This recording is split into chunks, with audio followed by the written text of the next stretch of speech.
Hello and welcome to Rookie Guide number 3. In this video I'm going to explain you how to balance team games.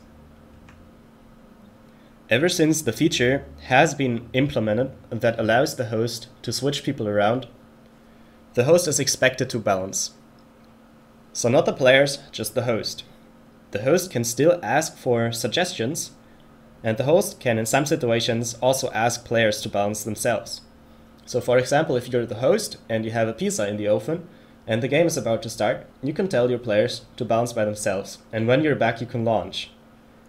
But you have to communicate it. The rules on how to balance a team game I'm presenting here are representing common sense. So some people are going to deviate, but these people are usually going to be known as weird hosts. So you should probably stick to the guideline I'm presenting here. And the guideline is a 5-step guide. Just follow the step in the right order, and you're going to have a balanced game. Step number 1 is about kicking Smurfs. The anti-Smurf system has been reinstated recently, and I don't know yet how effective it is because I haven't had any time to play a lot. But generally, if Smurfs are still an issue, you want to kick them, because they mess with hedging risks and balance by expected performance. So say goodbye. What a Smurf is, if you don't know, is something I can explain in another video, which I'll link here.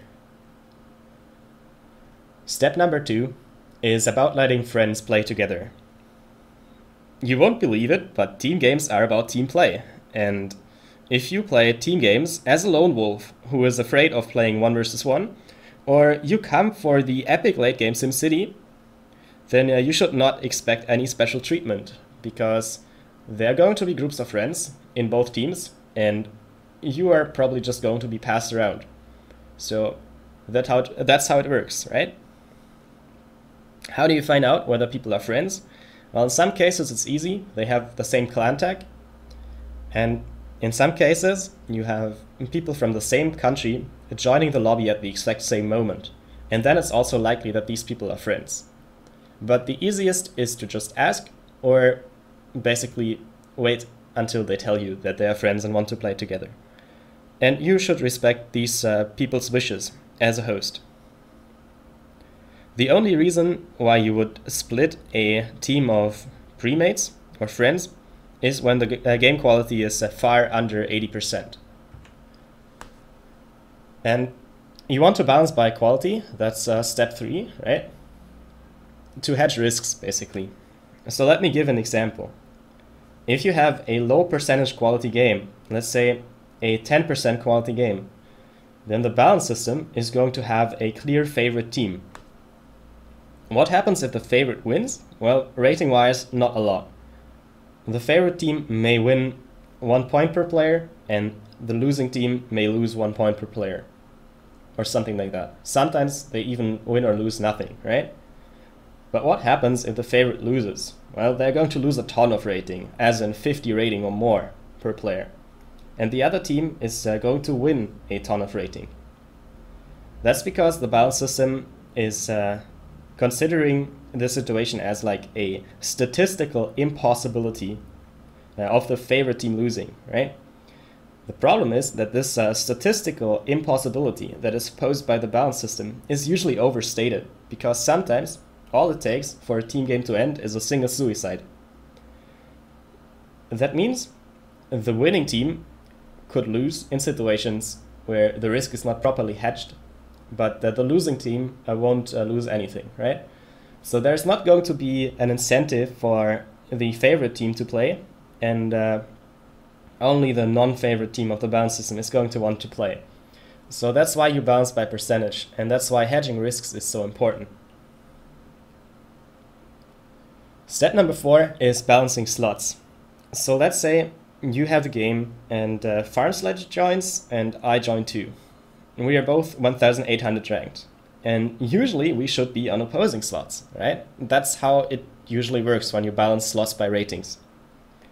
But there is a problem with the 2 of us, because I got most of my rating on an air slot, and he got most of his rating on a land slot. So I can still play land, but I won't be as good, and he can still play air, but he won't be as good.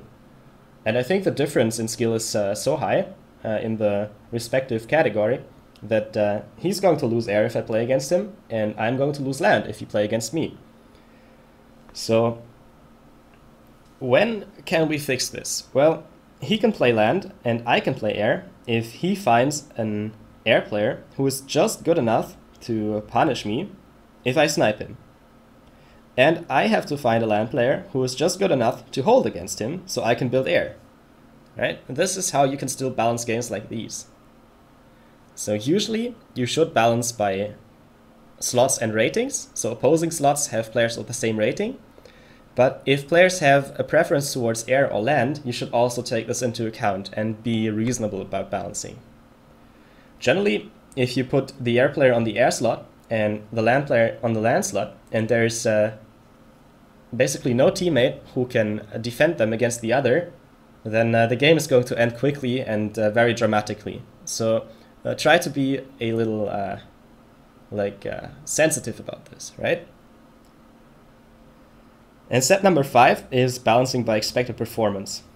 So let's say we are hosting a Wonder Open and I'm on the flag spot. And then Edison joins, who is a 1800 ranked gap player.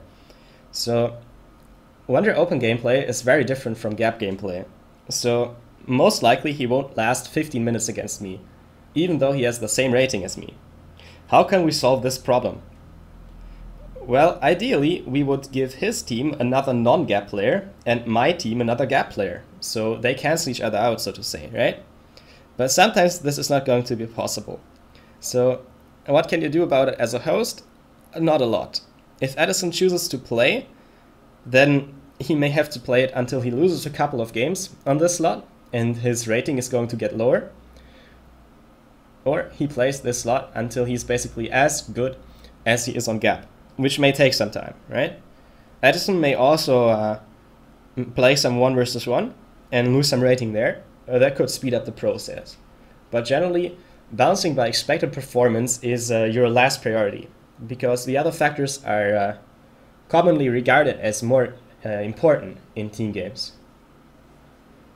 So I hope you understood, and if you have any questions, let me know.